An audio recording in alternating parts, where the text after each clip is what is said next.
The sun was bright that Saturday afternoon as Anthony walked with his daughter Zoe toward their favorite neighborhood park.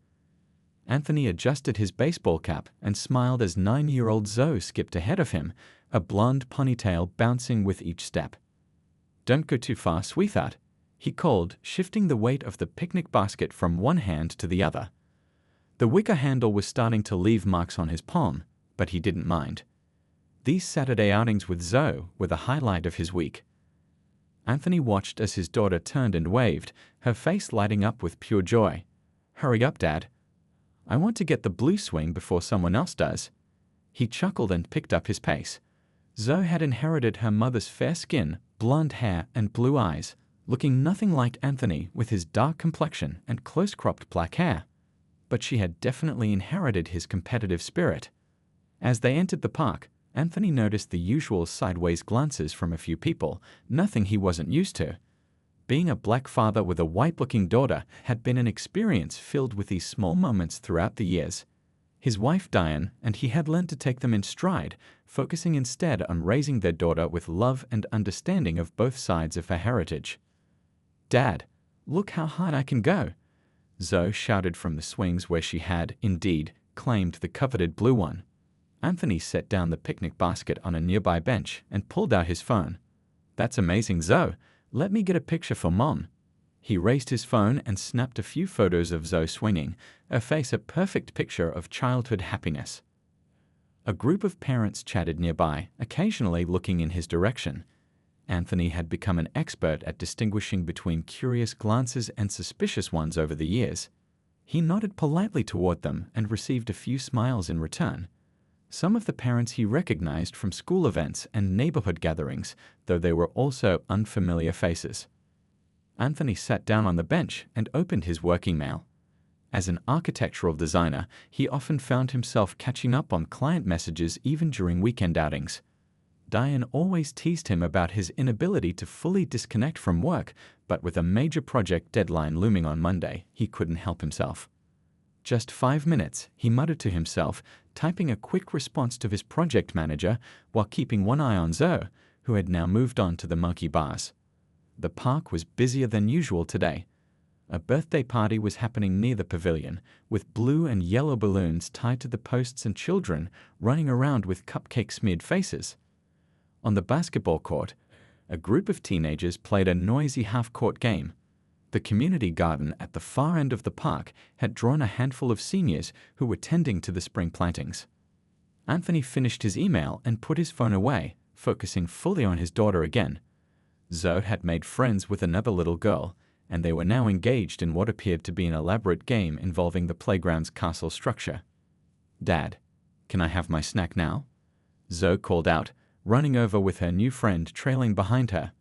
"Sure thing, kiddo." Anthony opened the picnic basket and pulled out the container of cut strawberries and apple slices that Zoe had helped prepare that morning. "Would your friend like some too?" The other little girl nodded shyly, and Anthony smiled warmly at her. "What's your name?" "I'm Penny," she said quietly. "Nice to meet you, Penny. I'm Mr. Reynolds, Zoe's dad." As the girls sat on the bench eating fruit, Anthony noticed a woman he didn't recognize watching them from across the playground. She appeared to be in her 50s, with short gray-streaked hair and sunglasses pushed up on her head. Unlike the casual glances he was accustomed to, her stare was fixed and uncomfortable. She leaned toward another parent, whispered something, and then looked back in his direction. Anthony felt a familiar knot forming in his stomach. Experience had taught him what might come next, but he hoped he was wrong. For now, he turned his attention back to Zoe and her new friend, determined to enjoy this beautiful day at the park with his daughter. Little did he know that the woman's suspicious gaze would soon turn this peaceful afternoon into something entirely different. Barbara Miller clutched her purse tightly as she watched the man and little girl from her bench across the playground. She had moved to the neighborhood just 3 weeks ago, and she prided herself on being observant. Too many people these days minded their own business, she thought, when they should be looking out for trouble. And something about this situation felt wrong to her. The man was clearly black, while the little blonde girl looked completely white. Barbara narrowed her eyes as she watched him take more pictures of the child on the playground. Why was he photographing her like that? Barbara had seen a story on the news last month about child trafficking. The reporter had warned viewers to stay alert for anything suspicious, especially adults with children who didn't look related. That warning echoed in her mind now as she watched the man put his phone away. "Excuse me," Barbara said, turning to a woman sitting nearby who was scrolling through her phone. "Do you know that man over there? The one with the little blonde girl?" The woman glanced up briefly. "No, I don't think so. Why?" Barbara lowered her voice dramatically. "Don't you think it looks a bit strange? They clearly aren't related, and he keeps taking pictures of her." The woman looked again, this time more carefully. "I guess they don't look alike, but that doesn't mean anything. Could be her stepfather or something." "Maybe," Barbara said, unconvinced. "But better safe than sorry, right? That's what they always say." Barbara stood up and smoothed her floral print blouse. She'd always considered herself a good judge of character. Back in her old neighborhood, everyone knew she was the one to call if anything suspicious was happening. She'd once spotted teenagers trying to break into a garage and called the police right away. The neighbor had been so grateful they'd brought her a fruit basket. This could be another one of those times, she thought. She might be saving this little girl from a terrible situation. As Barbara approached, she could hear the man laughing with the two little girls. The blonde one, the one she was concerned about, was happily eating strawberries, while a second child sat nearby. "Hello there," Barbara said, her voice overly cheerful as she stopped in front of them. The man looked up, a friendly smile on his face. "Hi." Barbara ignored him, focusing instead on the blonde girl. "Are you having fun at the park today, sweetie?" The little girl nodded, her mouth full of strawberry. "My name is Barbara," she continued, then gestured toward the man. "And who is this with you today?" Before the girl could answer, the man spoke up. "I'm her father. Can I help you with something?" Barbara's eyebrows shot up. Her father? Really? She made no attempt to hide the disbelief in her voice. "I'm just concerned, that's all. A good citizen looking out for the children in our community." The girl had stopped eating now and was looking between Barbara and the man with confusion in her eyes. "Yes, I'm her father," the man repeated, his friendly smile fading. "Anthony Reynolds. This is my daughter Zoe." Barbara crossed her arms. "It's just that, well, you don't look related at all, and I noticed you taking a lot of pictures." "I was taking pictures of my daughter playing," Anthony said, his voice remaining calm despite the growing tension. Her mother wanted to see how our day at the park was going. But Barbara wasn't satisfied. Something still felt off to her. The little girl, Zoe, was now shrinking against her supposed father, clearly uncomfortable with the conversation. "Where is her mother then?" Barbara pressed. "At home working," Anthony answered shortly. "Look, I appreciate community concern, but we're just trying to enjoy our Saturday." Barbara noticed other parents were beginning to watch their interaction. Good, she thought. More witnesses if something was actually wrong here. "Zoe, honey," Barbara said, kneeling down to the girl's level and using her sweetest voice, "do you feel safe with this man? It's okay to tell me if something's wrong." Zoe's eyes widened, and she looked up at Anthony in confusion.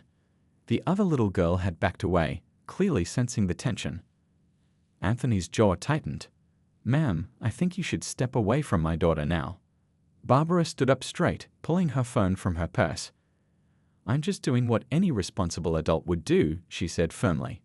"If everything's fine, you won't mind waiting while I make a quick call, will you?" She turned and walked a few steps away, fingers already dialing as she kept her eyes fixed on Anthony and Zoe. She was certain she was doing the right thing. She had to be. Anthony felt his heart beating faster as he watched Barbara walk away with her phone. He'd been through situations like this before, but it never got easier. He turned to Zoe, who was looking up at him with worried eyes. "Dad, why is that lady mad at us?" she asked, her voice small. "She's not mad, sweetheart," Anthony said, trying to keep his voice steady. "She's just confused." He glanced at Penny, Zoe's new friend, who was backing away toward her mother across the playground. Barbara was talking animatedly into her phone, occasionally pointing in their direction. Anthony could feel the stares of other parents around them. Some looked uncomfortable, others curious, and a few seemed concerned. He didn't know if they were concerned about him or about Barbara's behavior, and that uncertainty made his stomach twist. "Zoe, pack up your snacks, okay? We might need to head home early." But Dad, we just got here, and I was going to show Penny my cartwheel. Zoe protested, unaware of the gravity of the situation. Before Anthony could respond, Barbara marched back over, phone still in hand, but now held against her chest. "They're on their way," she announced, chin lifted high. "Who's on their way?" Anthony asked, though he already knew the answer. "The police, of course. They'll sort this whole thing out." Barbara's voice was loud enough for nearby parents to hear. A few gasped, and Anthony noticed a couple taking out their phones, likely to record whatever happened next. Anthony took a deep breath. "Ma'am, you've made a huge mistake. Zoe is my daughter. I've been her father since the day she was born." Barbara scoffed. "Well, I find that very hard to believe. You two look nothing alike." "She looks like her mother," Anthony said through gritted teeth. "Where is her mother then?" "Conveniently not here." Barbara crossed her arms. Zoe stood up, strawberry container clutched in her small hands. "My mom is at work. She's a doctor and has to work some Saturdays. Dad and I always come to the park when Mom works weekends." Her voice trembled slightly. Anthony put a protective hand on Zoe's shoulder. "Please, you're scaring my daughter." Barbara knelt down again, her voice suddenly honey-sweet. "Sweetie, you don't have to lie. If this man is making you say these things, the police will help you. You're not in trouble." Zoe's eyes filled with tears. "He's my dad. Why are you being so mean?" By now, a small crowd had gathered nearby, pretending not to watch but clearly interested in the drama unfolding. A tall man stepped forward. "Hey, I've seen them at the school pickup. He's definitely her dad," he said to Barbara. Barbara waved him off. "Mind your own business. The police will handle this." Anthony pulled out his wallet. "Look, I have pictures of us together. Here's one from her birth. Here's her school ID with my name listed as her father." Barbara barely glanced at the photos. Anyone can carry pictures, and documents can be faked. Anthony felt a familiar anger rising in his chest, but he pushed it down. Getting angry would only make things worse. He needed to stay calm for Zoe, who was now quietly crying beside him. "Dad, I want to go home," Zoe whispered. "We will soon, baby, I promise." Anthony pulled out his phone. "I'm calling your mother." As Anthony dialed Diane's number, Barbara stood watching with narrowed eyes. "Good, let's see if this mother story checks out." The phone rang several times before going to voicemail. Anthony's heart sank. Diane was probably in with a patient. No answer.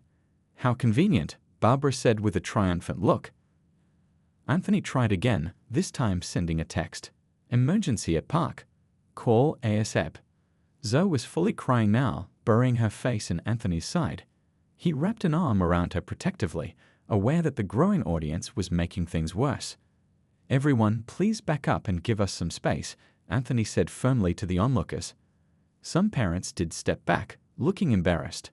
Others stayed put, phones recording. A mother nearby was explaining to her confused child what was happening, her voice a harsh whisper.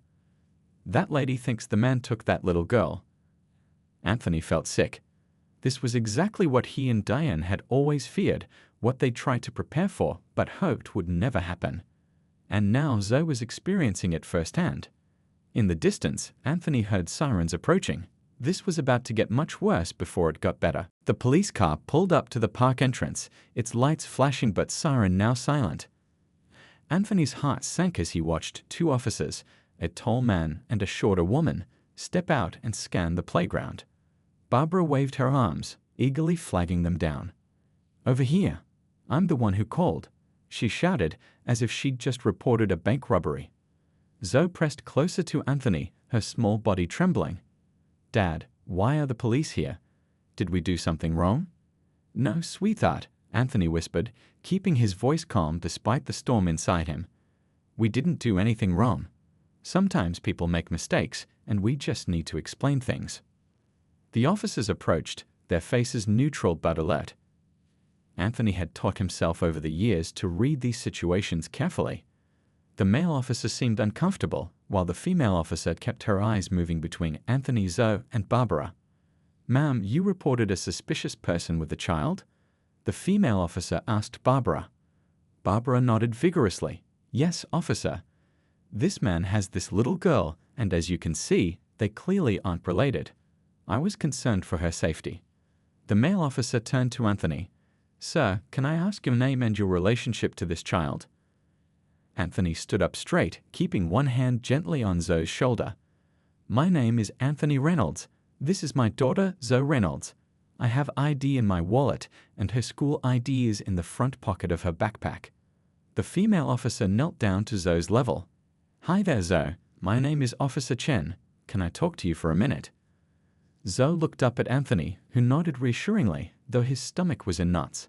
It's okay, Zoe. Just tell the truth. Is this your dad? Officer Chen asked gently. Yes, Zoe said, her voice stronger now, tinged with frustration. He's my dad. That lady is being mean and saying he's not, but he is. Barbara cut in. Children can be coached to say things. Look at them. They're clearly not related. The male officer held up a hand. Ma'am, please let us handle this. Anthony reached for his wallet, moving slowly. I have family pictures in here, and my ID matches Zoe's emergency contact card in her backpack. As Anthony carefully showed his ID and the family photos, a small crowd of parents had gathered around them. Some were filming with their phones, which made Anthony's skin crawl. His daughter's distress was becoming entertainment. That's my wife, Diane, Anthony explained, pointing to a photo of the three of them at the beach last summer. Zoe takes after her mother. Officer Chen studied the photos while her partner kept an eye on the growing crowd. Sir, is there someone who can confirm your relationship? Your wife, perhaps? I've been trying to call her, Anthony said, pulling out his phone to show the call log. She's a doctor at Memorial Hospital and is working today. She's probably with a patient. Just then, Anthony's phone rang loudly. Diane's smiling face appeared on the screen. That's her, Anthony said with relief. May I answer? The officers nodded, and Anthony took the call, putting it on speaker. Anthony, what's wrong? I just saw your text. Diane's worried voice came through clearly. Dee, I'm here at Oak Park with Zoe. Someone called the police on us because they didn't believe I'm her father. Can you talk to the officers?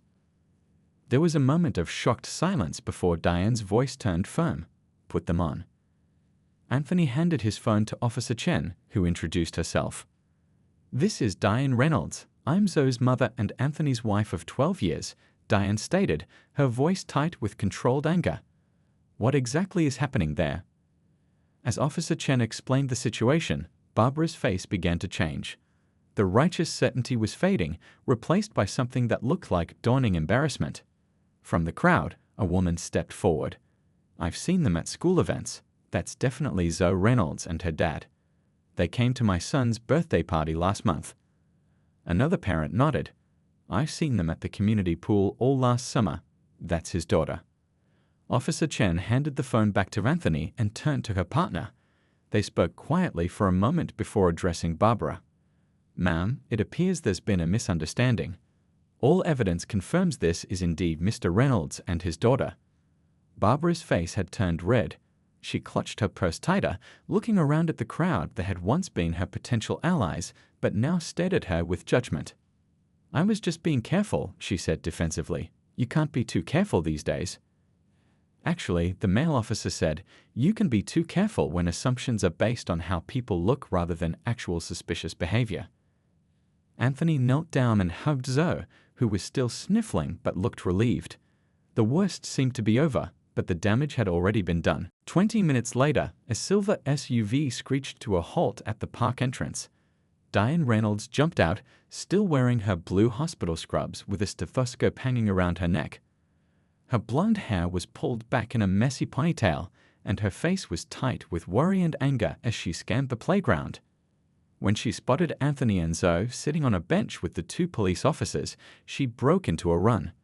The crowd of onlookers parted to let her through. Mommy. Zoe cried, jumping up and racing toward her mother. Diane scooped her daughter up in a tight hug, then looked over Zoe's head at Anthony. Their eyes met in a silent exchange that spoke volumes. This was the moment they had dreaded since deciding to start a family. Are you okay? She whispered to her husband as she reached him. Anthony nodded, but Diane could see the hurt and exhaustion in his eyes. She'd seen that look before, the careful mask he wore when navigating these situations. Mrs. Reynolds. Officer Chen approached with a sympathetic smile. Thank you for coming so quickly. I left in the middle of paperwork, Diane said, setting Zoe down but keeping a firm arm around her. Where is the person who made this call? Barbara stood off to the side, her earlier confidence now completely deflated. When Diane's gaze found her, Barbara seemed to shrink even further. Officer Chen nodded toward Barbara. The call came from that woman over there. She's been informed that this was a misunderstanding. A misunderstanding? Diane's voice rose slightly. Is that what we're calling racial profiling now? The male officer shifted uncomfortably. Ma'am, we understand you're upset. You're right, I am upset, Diane cut him off. My husband can't take our daughter to the park without someone assuming he's kidnapped her. Do you have any idea what this has done to my 9-year-old child?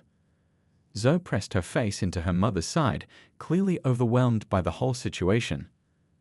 Anthony placed a gentle hand on Diane's shoulder. Di, let's just take Zoe home. But Diane wasn't finished. She turned toward Barbara, who was now trying to quietly leave the scene. Excuse me, Diane called out. Yes, you. I'd like to talk to you for a moment. Barbara froze, then slowly turned around. The crowd of parents, many still recording on their phones, watched with interest. What exactly made you think my husband had no right to be with our daughter? Diane asked, her voice controlled but intense. Barbara stammered. They just didn't look related. I was concerned for the child's safety. They don't look related, Diane repeated flatly. So you saw a black man with a white passing child and immediately assumed something criminal was happening. Barbara's face flushed red. I was just trying to be careful. There are so many bad things happening to children these days. Yes, there are, Diane agreed. Like being traumatized by watching their father be treated like a criminal for simply existing. Like learning at 9 years old that some people will always see your family as suspicious. A few parents in the crowd nodded in agreement. Others looked away, uncomfortable with the confrontation but unable to disagree with Diane's words. Anthony stepped forward, taking Zoe's hand. Diane, I think Zoe's had enough for today. Diane looked down at their daughter's tear-stained face and took a deep breath. Her anger was justified, but Zoe needed peace now, not more drama. You're right, she said, then turned back to Barbara. I hope you take some time to think about what you did today and why you did it. As they gathered their belongings, several parents approached to offer support. I'm Tom Wilson, my son goes to school with Zoe, one man said. This was completely unacceptable, and I've got the whole thing on video if you need it. A woman stepped forward. I'm on the PTA with Anthony. We all know your family, and I'm so sorry this happened. Officer Chen handed Anthony a card. If you wish to file a formal complaint about this incident, this has my badge number and contact information. As they walked toward their car, neighbors and even strangers offered quick words of support or sympathetic smiles. Zoe, walking between her parents and holding both their hands, still looked shaken but was no longer crying. Are we famous now? She asked suddenly, noticing people still filming with their phones. Anthony and Diane exchanged a glance over her head. No, sweetie, Anthony said gently. But sometimes when unfair things happen, people pay attention, and maybe that's not always bad if it helps others learn.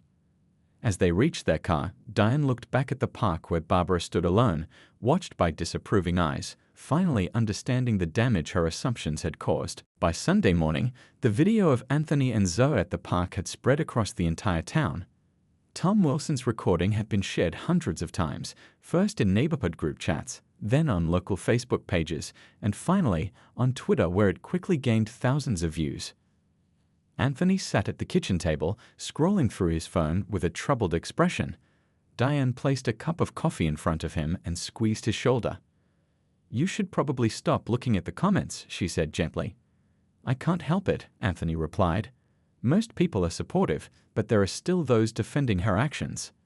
Upstairs, Zoe was having a video call with her best friend, trying to explain what had happened. The muffled sound of her voice drifted down the stairs. She didn't sleep well, Diane said, sitting down across from her husband. Woke up crying at 2 a.m. Anthony rubbed his face with his hands. I should have handled it differently. Maybe if I'd shown the family photos right away. Stop, Diane interrupted firmly. You did nothing wrong. Nothing. This is not on you. The doorbell rang, startling them both. Anthony peered through the window and saw their neighbor Lisa standing on the porch with a casserole dish. When they opened the door, Lisa wasn't alone. At least 6 other neighbors stood behind her, some holding food, others with flowers or cards. We saw what happened, Lisa said simply, and we wanted you to know that woman doesn't represent our community. Throughout the day, more neighbors stopped by. Some Anthony and Diane knew well, others they had only waved to in passing. Each expressed outrage over what had happened and solidarity with their family. By afternoon, Anthony's phone was buzzing constantly. Local reporters wanted statements. The school principal called to check on Zoe and assure them that counselors would be available if she needed support. Look at this, Diane said, showing Anthony her phone. The local news website had published an article, Local Family Subjected to Racial Profiling at Community Park. The article included quotes from witnesses and a statement from the police department acknowledging that the incident should have been handled differently. The department promised additional training for officers on handling bias-based complaints. Anthony's phone buzzed again. A text from his brother in Detroit. Just saw the video. You guys okay? Want me to come down there? It's gone national, Anthony said in disbelief, showing Diane the text. The doorbell rang again. This time it was Officer Chen, out of uniform but still looking official. Mr. and Mrs. Reynolds, I wanted to follow up personally, she said when they invited her in. How is Zoe doing? She's confused, Diane answered. She keeps asking why that lady thought her dad wasn't really her dad. Officer Chen nodded. I'm truly sorry this happened. I've filed a report recommending better protocols for these situations. After she left, Anthony went upstairs to check on Zoe. He found her sitting on her bed, surrounded by stuffed animals. Hey kiddo, he said, sitting beside her. How are you feeling? Zoe leaned against him. Dad, Tyler from school texted me. He said his mom showed him a video of us on her phone. Are we famous now? Anthony chose his words carefully. Not famous exactly. But what happened to us is making people talk about something important. About how families don't always match, Zoe asked. Yes, and about how we shouldn't judge people based on how they look. Downstairs, the doorbell rang again. This time it was Tom Wilson and his wife, along with several parents from Zoe's school.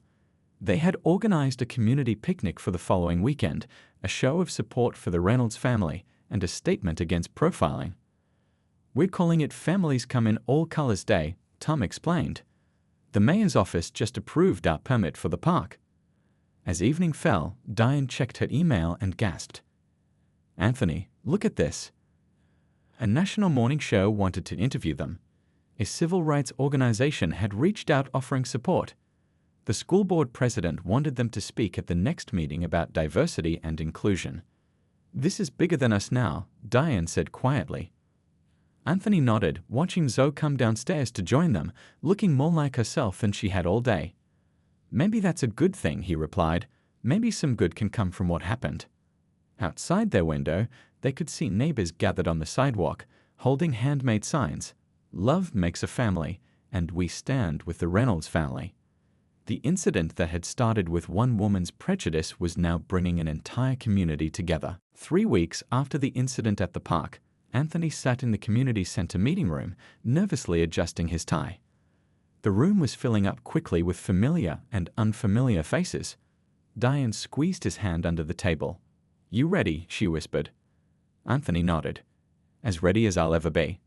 Tonight was the community forum on racial bias that grew out of what happened at the park. The mayor sat at the front of the room, along with the police chief and several community leaders.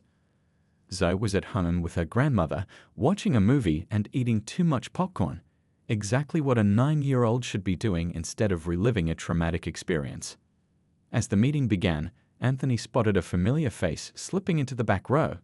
It was Barbara, looking smaller somehow, her eyes downcast as she took a seat. 2 days after the video went viral, Barbara had left a letter in their mailbox. Inside was a handwritten apology and a request to meet in person. Anthony and Diane had debated whether to agree. She doesn't deserve your time, Diane had argued at first. Maybe not, Anthony had replied. But this isn't just about her. It's about what happens next. The meeting with Barbara had been tense at first. She'd cried, explaining that she'd recently moved to town after her husband died and was just trying to be vigilant in her new neighborhood. "I've never had close friends who don't look like me," she had admitted. "I realize now how much that has limited my understanding." It wasn't a perfect apology. There were still excuses mixed in with the regret, but it was a start. Now, as the forum opened for community comments, Anthony took his turn at the microphone. "What happened to my family isn't unique," he began. "It's happened to countless families who don't fit someone else's idea of what a family should look like. The difference is that ours was caught on camera." Heads nodded throughout the room. Anthony continued, "But something else was caught on camera too. Our community standing up and saying this isn't acceptable." He described how neighbors had rallied around them, how the video had sparked difficult but necessary conversations, and how even Zoe's school had updated its curriculum to include more diverse family structures. "Our pain became public," Anthony said, "but so did our healing." When Barbara raised her hand to speak, a murmur went through the crowd. Many knew who she was from the video. She walked slowly to the microphone, her hands visibly shaking. "I'm the woman who called the police that day," she said, her voice barely audible at first. "I was wrong, and I hurt an innocent family because of assumptions I made based on how they looked." She turned toward Anthony and Diane. "I can't undo what I did, but I've joined a community group to learn more about my own biases. I'm trying to be better." As the meeting continued, concrete changes were discussed: new training for police, community education programs, and a town-wide celebration of diverse families planned for the summer. Afterward, people approached Anthony and Diane to share similar stories. The white grandmother questioned about her biracial grandchildren, the adoptive parents constantly asked to explain their family, the stepfather treated with suspicion. "You turned something ugly into something meaningful," one woman told them. On the drive home, Diane reached for Anthony's hand. "You know what Zoe said to me yesterday? She said when she grows up, she wants to be a lawyer who helps families stay together." Anthony smiled. Out of the mouths of babes. When they arrived home, they found Zoe asleep on the couch, her grandmother gently placing a blanket over her. "How did it go?" she whispered. "It was a start," Anthony said. "Just a start." Later that night, as they checked on their sleeping daughter, Anthony thought about how her understanding of the world had changed. She had learned a hard lesson about prejudice, but also powerful ones about standing up for what's right and the strength of community. The next morning, a Saturday, Anthony made pancakes shaped like hearts. "Can we go to the park today?" Zoe asked, mouth full of syrupy goodness. Anthony and Diane exchanged glances. It would be their first time back since the incident. "I think that's a great idea," Anthony said. "And maybe we'll invite some friends to join us." As they walked to the park later that morning, neighbors waved and called out greetings. The same playground where they had faced ugliness was now transformed, not by any physical change, but by the community that had chosen to stand with them rather than against them. It wasn't perfect healing, that would take more time, but it was a beginning.